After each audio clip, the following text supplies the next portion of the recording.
Periods നേരത്തെ ആക്കി തരണം എന്ന് പറഞ്ഞ് പലപ്പോഴും നമ്മളെ ആളുകൾ സമീപിക്കുന്നത് സാധാരണമാണ്. പല പല ഫംഗ്ഷനുകൾക്ക് വേണ്ടി ഇതുപോലെ പീരീഡ് പോസ്റ്റ്പോൺ ചെയ്ത് തരാമോ അല്ലെങ്കിൽ പ്രീപോൺ ചെയ്ത് തരാമോ എന്ന് ചോദിച്ച് ആളുകൾ വരാറുണ്ട്.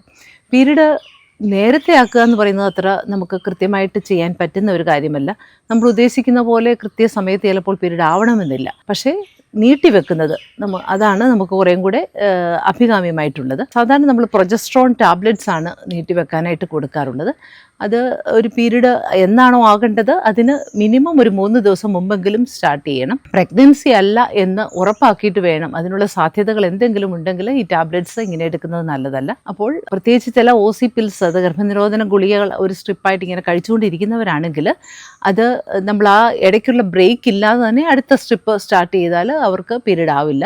എന്ന് വരെ നമുക്ക് പീരീഡ് വേണ്ട എന്നാണെങ്കിൽ അത്രയും ദിവസം നമുക്ക് എടുക്കുന്നതിന് കുഴപ്പമില്ല. 10 ദിവസം അല്ലെ 12 ദിവസം ഒക്കെ എടുക്കുന്നതിനും ഒന്നും കുഴപ്പമില്ല. എടുത്തിട്ട് നിർത്തി കഴിയുമ്പോഴേ പീരീഡ് ആവുകയുള്ളൂ. പക്ഷെ അത് കൃത്യമായിട്ട് എടുക്കണം. ആ പറയുന്ന ഡോസ് കൃത്യമായിട്ട് എടുക്കണം.